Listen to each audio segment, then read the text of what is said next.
of the track, so it gives them a chance to run across if they have any sort of problem. Okay, so here are our riders fighting for 3rd, 4th and 5th place on the podium.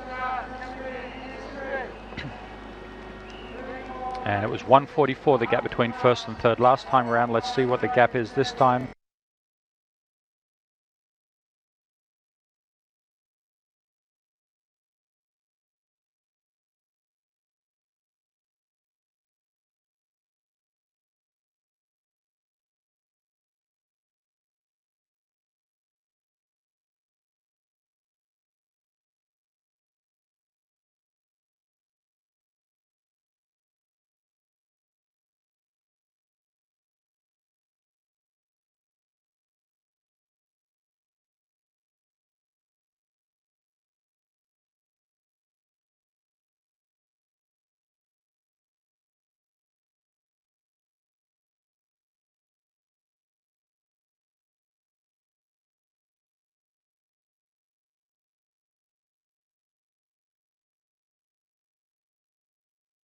And here he is back in, what is it, 10th place.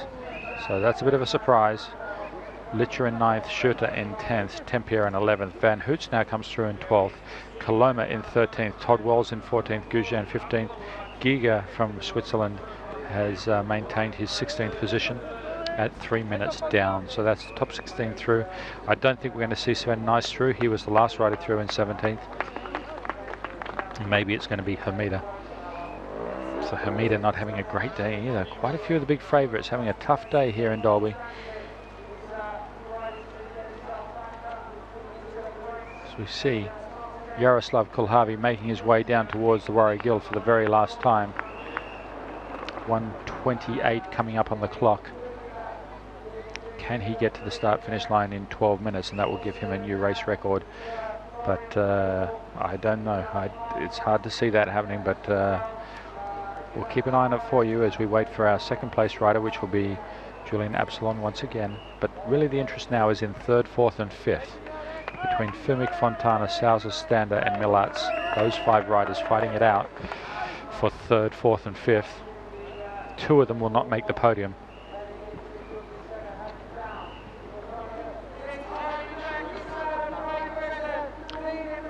So Julian Absalon in a position he's been quite accustomed to for the last 12 months. P2, plate number 2. And I think now his UCI World Ranking may have even slipped. Yes, he's ranked number 3 on the UCI World Ranking after being number 1 for so many years, being passed by Kulhavi and Schurter.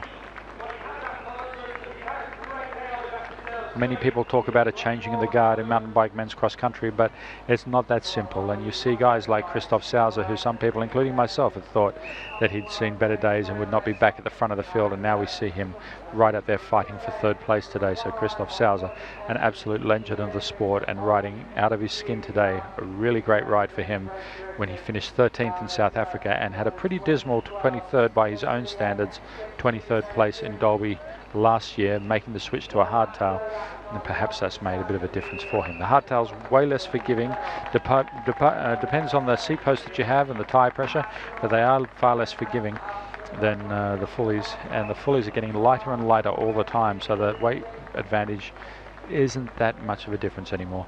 It's more about comfort, keeping the tyre down and keeping the comfort for the rider over the long race distance. As we see, here's our chase group again. Has it gone back out to 6? Well, it looks like someone's trying to get on the back. 7 now. So it looks like Litch is trying to get up there with Maxime Marotte now, who is the teammate of the women's winner earlier today, Julie Brissett, who won the women's race quite convincingly and is now the under-23 and Elite World Cup Series leader.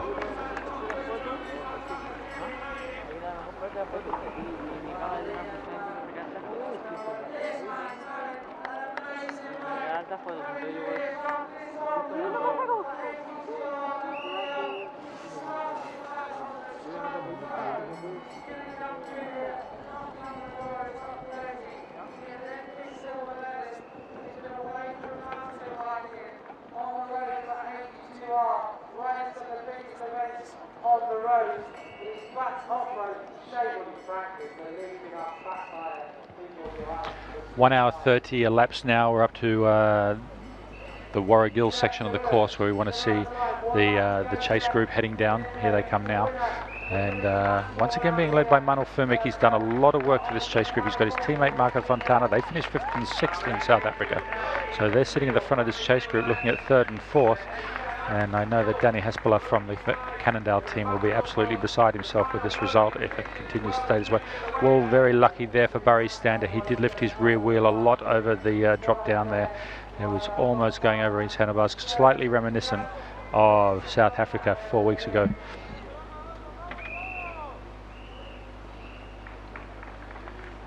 So this chase group heading down into Warrigal for the very last time. And this is the Medusa section where we're waiting for the race leader. Here he is, Yaroslav Kulhavi, coming down here for the very last time. After this, all he has to do is head up the one steep climb, head along the back road through Warrigal, up the stairs, climb the very last section, and then he has 1.5k of single track to the finish line. So he'll be thinking about that, probably playing it out a little bit in his mind. It's easy to get distracted and think about your victory speech and your salute and all that sort of stuff, but there's still a way to go, and he's got to make sure that he doesn't put his wheel in the wrong place, get a puncture, cross up the handlebars, and have something terrible happen on the last lap when you're so close to the victory. Try not to think about what's going to happen once you cross the line. Stay focused on the racing ahead and what you need to do to get to the line. The crowd being very receptive of the race leader now. That's his last opportunity for any technical support right there. Anything between now and the finish line, he's going to have to run or carry the bike. So no more opportunities for technical assistance for Yaroslav Kulhavi. But to be honest, he hasn't needed anything. We've seen a few riders need it this race, but that's been mainly due to some punctures and some other random things. We saw a chain problem, and Patrick Galati there out of the race for Switzerland. Julian Absalon heading down here for the last time. Well, it has to be said he was brave to come out of the chase group and try and bring back Kulhavi.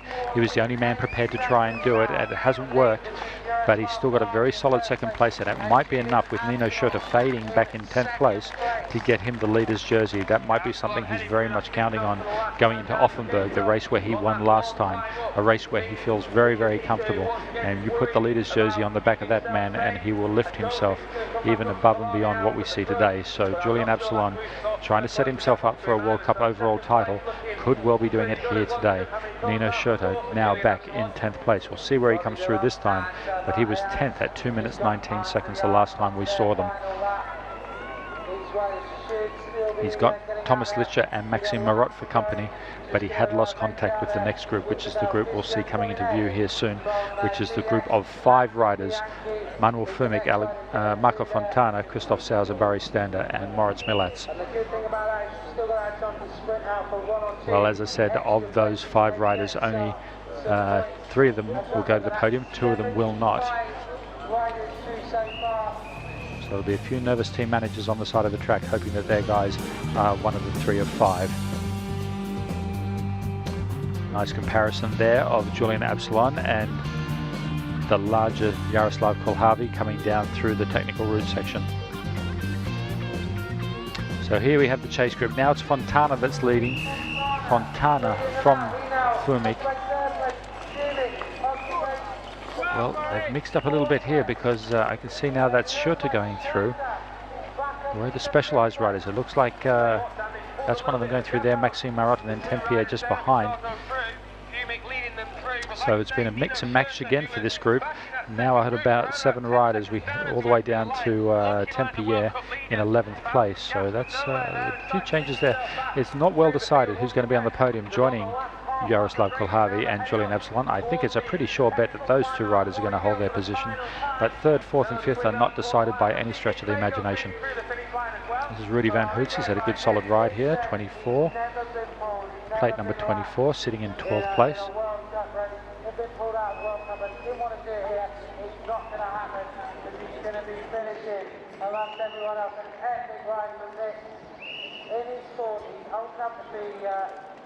I think the Flutiger brothers dad, and yet he's still going to get in there. Collins is going to make it as well. Big Dave Collins is going to get out there for one more lap. He's still a good ride as well, Dave Collins, the home factory rider. As he goes through the line, It's that top 100 riders there for Dave Collins. He comes through. And Lee Williams is going to make it through as well. The Welsh national champion gets to take on the Swedish and Norwegian national champions here over the final. And apologies for those that lost a bit of coverage there for a few minutes. A few minutes back we had a satellite drop out, nothing to do with Freecaster, but it's something from the link here at the venue. But all of those images have been recorded and you will be able to see them on the full replay. So if there was something that you were just about to hang on to the edge of your seat for and then you lost images, we do apologise, but beyond our control, it was a satellite issue, and we understand that everything's been recorded and will be part of the replay, which you can watch, of course, starting from tomorrow. Jaroslav Kulhavy for the very last time up over the stairs there at the entry to Warragul, and he's looking very confident and very strong. He only has about another 200-metre section of climbing as you see the fans starting to head back towards the start-finish. This is the last section of climbing, and once he gets up over this, it's 1.5 kilometres of single track and into the four-cross section, and then he's on for his second ever World Cup victory.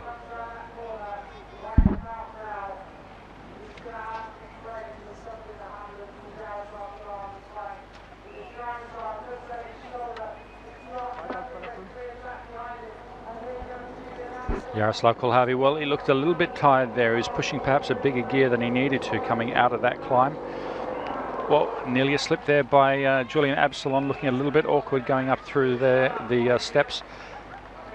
But he's trying as hard as he can. He'll race it to the finish, will Julian Absalon.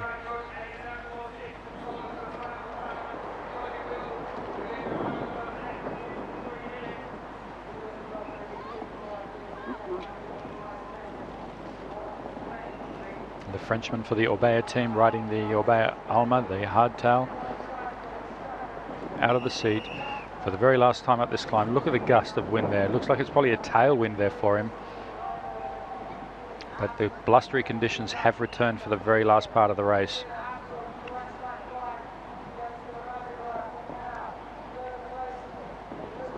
I'm trying to think back to the last time that there was a Czech rider to win 2 World Cups in men's cross country. And I think it was Peter Rick, but I'll have a little look back in the data and see how long ago that was since there's been a Czech rider in the World Cup. Well, Marco Fontana lifting the bike, cyclocross style, really flying up the stairs here. He wants third place. This is where the real action is, folks. I think we can pretty well decide that first and second, and we will pay them tribute when they cross the line. But this is the race we want to watch for third place. And looks like Milats has not lost contact at all, but Fontana senses that he needs to get away now and lead into the single track. Fontana out of the seat and pedaling. He had a good result in Salzhausen, the Bundesliga, the other week. I think he was second there, and he's got a good bit of form. He's leading the Italian National Series right now, and he wears the jersey of the national champion of Italy. He is the standout rider from Italy, and he has a quick look back there to see where his teammate is, but the next wheel isn't his teammate. It looks like it's Maxime Marotta, and then Fumik is just getting past there now by Moritz Milats. So Moritz Milats, the rider for BMC, now moving up.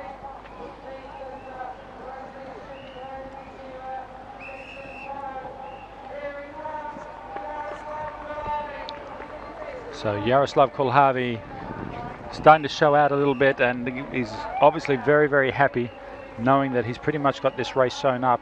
Coming into the four-cross section and crossing up his front wheel. There he is, having a bit of fun, showing out for the crowd and already expressing his happiness at this result.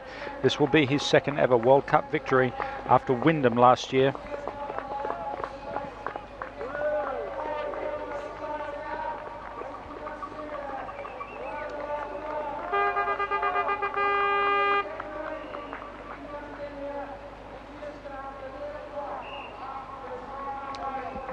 So he heads into the forest. 1 hour 40 just clocked up, so the average race speed is going to be a little bit closer to the previous race speed of